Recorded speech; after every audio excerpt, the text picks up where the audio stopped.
অনেকে জিজ্ঞেস করেন যে ফ্রিজে রাখা যাবে কিনা। জি, কুরবানির গোশত ফ্রিজে রাখা যাবে। ইবনে আব্বাস রাদিয়াল্লাহু তাআলা আনহুর মত অনুযায়ী 3 ভাগ করা উত্তম, তবে এটা আবশ্যক নয়।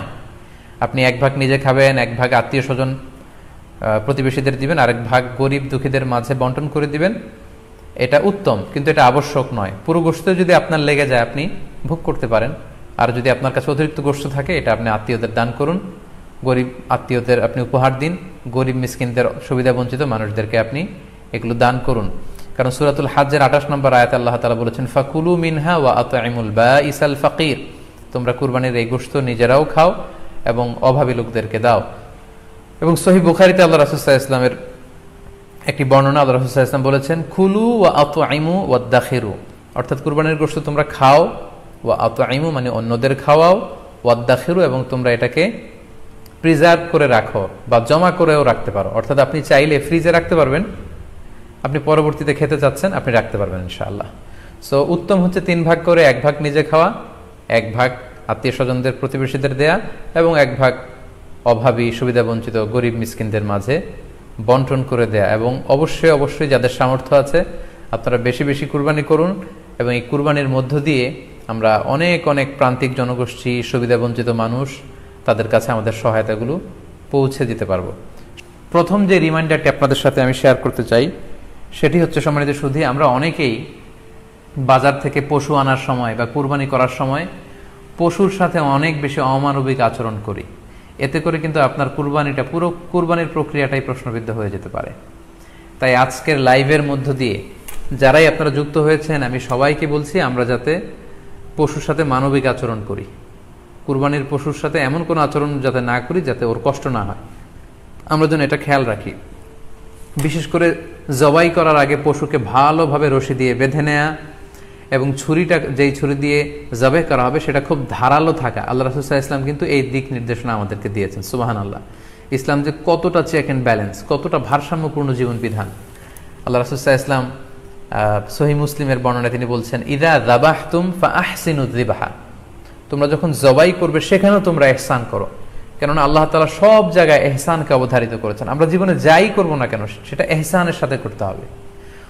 তো পশুটাকে কিন্তু আমি জবাই করব, স্লটার করব, আল্লাহ রাসূল সাল্লাল্লাহু আলাইহি ওয়াসাল্লাম বললেন যখন স্লটার করবে, জবাই করবে, তখনও সেটার প্রতি ইহসান করে তোমরা জবাই করো না।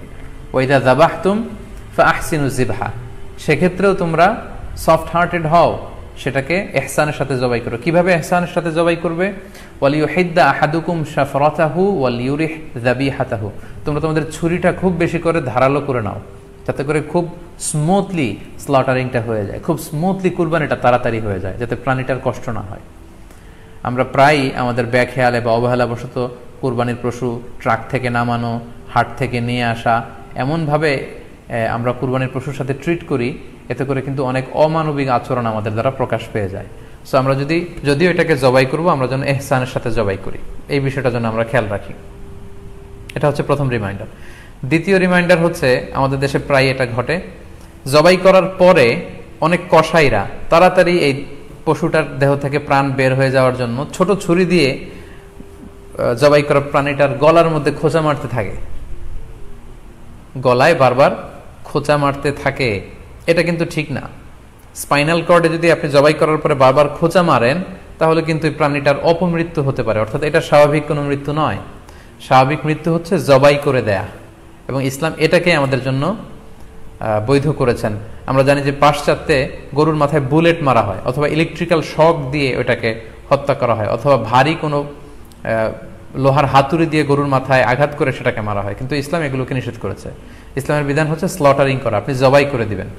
সেক্ষেত্রে আমার মনে হয় 10 থেকে 15 মিনিট যদি আমরা একটু ওয়েট করি, গরুর দেহ থেকে সবগুলো রক্ত কিন্তু বের হয়ে যাবে, ফলে এটার গোশতটা উপাদেয় হবে আমাদের জন্য। কিন্তু আমরা যদি তাড়াহুড়ো করে, বিশেষ করে অনেক কসাই ভাইরা রুহটা যাতে তাড়াতাড়ি বের হয়ে যায়, প্রাণটা যাতে তাড়াতাড়ি বের হয়ে যায়, জবাইয়ের পরে আবার ছোট ছুরি দিয়ে স্পাইনাল কর্ডে খোঁচা মারতে থাকে, এটা কিন্তু ঠিক না। এতে করে যেটা হয়, এটা স্বাভাবিক মৃত্যু হয় না, বরং অপমৃত্যু হয়ে থাকে। আমরা যখন কুরবানি করি তখন প্রাণীটার শ্বাসনালী এবং কণ্ঠনালী কেটে যায়, এবং তারপরে রক্তনালী, যেটাকে ইংরেজিতে বলে জুগুলার ভেইন, এই জুগুলার ভেইনটা যখন কেটে যায় তখন কিন্তু প্রাণীটা আর ব্যথা পায় না। গবেষণায় দেখা গিয়েছে যে যদিও আমরা দেখি যে প্রাণীটা খুব ছটফট করে, লাফালাফি করে, কিন্তু আসলে সে ব্যথা পায় না। জুগুলার ভেইন যখন কেটে ফেলে তখন ব্রেইন তাকে স্পাইনাল কর্ডের মাধ্যমে হার্টের সিগন্যাল দেয় আরো বেশি পাম্প করার জন্য, আরো বেশি রক্ত পাঠানোর জন্য। ফলে দেহের সবগুলো রক্ত গলার ওই কাটা জায়গা দিয়ে কিন্তু বের হয়ে যায়। কিন্তু ওই মুহূর্তে আপনি যখন ছোট ছুরি নিয়ে এটার স্পাইনাল কর্ডে খোঁচাখুচি করতে শুরু করেন, তখন কিন্তু এটার অপমৃত্যু ঘটে, এটার স্ট্রোক হতে পারে, এটা হার্ট অ্যাটাক করে মারা যেতে পারে। তাহলে সেটা কিন্তু স্বাভাবিকভাবে জবাইয়ের মধ্যে দিয়ে মৃত্যুবরণ করলো না, বরং হার্ট অ্যাটাক করে বা স্ট্রোক করে সেটা মারা গেল। তখন কিন্তু আপনার কুরবানিটা প্রশ্নবিদ্ধ হয়ে যেতে পারে। তো এই জন্য আমি সকলের কাছে অনুরোধ করব, আপনারা তাড়াহুড়ো না করে 10 থেকে 15 মিনিট একটু ওয়েট করেন জবাহের পরে, এটাকে স্বাভাবিকভাবে, ন্যাচারালি, প্রাকৃতিকভাবে এটা রুহটা বের হতে দিন। তা না হলে আমাদের কুরবানি কিন্তু প্রশ্নবিদ্ধ হয়ে যেতে পারে। 3 নম্বর রিমাইন্ডার হচ্ছে, আমাদের বাংলাদেশের অনেক জেলায় আমরা হিন্দু মুসলমান একসাথে থাকি। আমার কাছে নিউজ এসেছে যে অনেক জায়গায় অনেকে হিন্দুদের মন্দিরের সামনে কুরবানির গরু জবাই করে। এটা ঠিক না, কারণ আমরা জানি যে ওরা এই গরুর পূজা করে থাকে। সো আমরা এমন কিছু করব না যেটা ওদেরকে খুব বেশি কষ্ট দিবে। সো অনেকে শুনেছি যে উস্কানিমূলক ভাবে তারা একটু দেখিয়ে দিতে চায় বা তাদের উপর প্রতিশোধ নিতে চায়, এরকম করে অনেক সময় হিন্দুদের বিভিন্ন গ্রামে মন্দিরের সামনে এই কুরবানির ব্যবস্থাপনা করা হয়। আমি বলবো যে আমরা এটা যাতে না করি। আমরা হিন্দুদের যে উপাসনালয় আছে, আমাদের হিন্দু ভাইদের উপাসনালয়গুলোকে স্কিপ করে এমন জায়গায় কুরবানি করব যাতে করে তাদের এই দৃশ্য দেখা না লাগে এবং তাদের এবাদতগাহের সামনেও যাতে আমাদের এরকম পরিস্থিতি তৈরি করতে না হয়। আমরা যাতে সাম্প্রদায়িক সম্প্রীতি আমাদের আবাদতের মধ্য দিয়ে বজায় রাখতে পারি এবং কোনো ধরনের উস্কানিমূলক কর্মকাণ্ডে যেন আমরা কখনোই যুক্ত না হই। 4 নাম্বার এবং সবচাইতে গুরুত্বপূর্ণ পয়েন্ট হচ্ছে, জি খেয়াল করে শুনুন, আপনাকে বলছি, 4 নাম্বার পয়েন্ট হচ্ছে যে জবাইয়ের স্থান এবং বর্জ্য কুরবানির পরে এটাকে নিজ দায়িত্বে পরিচ্ছন্ন করুন। আই রিপিট, আমি আবার বলছি, যেখানে আপনি কুরবানি করলেন সেটাকে এবং এই যে বর্জ্য ময়লা, এটা নিজ দায়িত্বে আপনি ক্লিন করুন।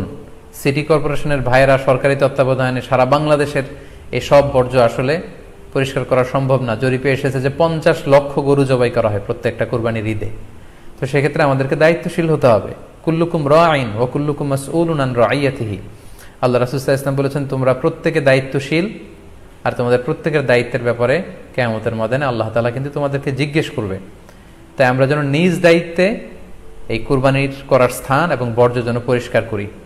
ব্লিচিং পাউডার দিয়ে বেশি করে পানি মেরে আমরা যেন পরিষ্কার পরিচ্ছন্ন রাখি, কারণ আত-তুহুরু শাতরুল ঈমান, পরিষ্কার পরিচ্ছন্নতা এটা হচ্ছে ঈমানের অঙ্গ।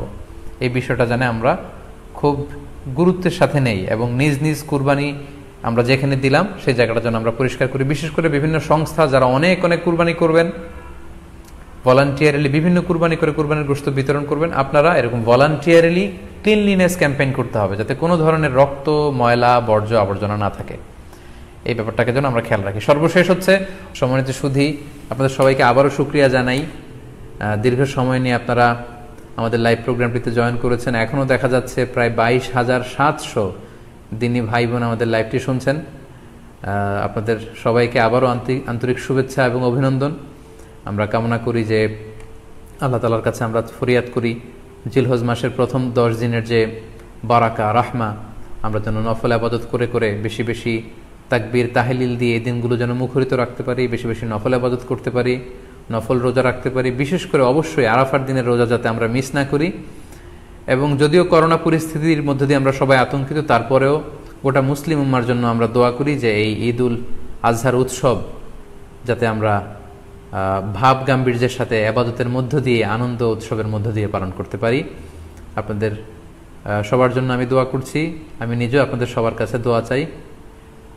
আল্লাহ তাআলা আপনাদের সবাইকে ভালো রাখুক, সুস্থ রাখুক, ঈমানের সাথে রাখুক। আবারও হয়তো কোনো লাইভে দেখা হয়ে যাবে, আপনারা লাইভটি শেয়ার করবেন বলে আশা করছি। সুবহানাকাল্লাহুম্মা বিহামদিকা আশহাদু আল্লা ইলাহা ইল্লা আনতা আস্তাগফিরুকা ওয়া আতুবু ইলাইক। ওয়াসসালামু আলাইকুম ওয়া রাহমাতুল্লাহি ওয়া বারাকাতুহু।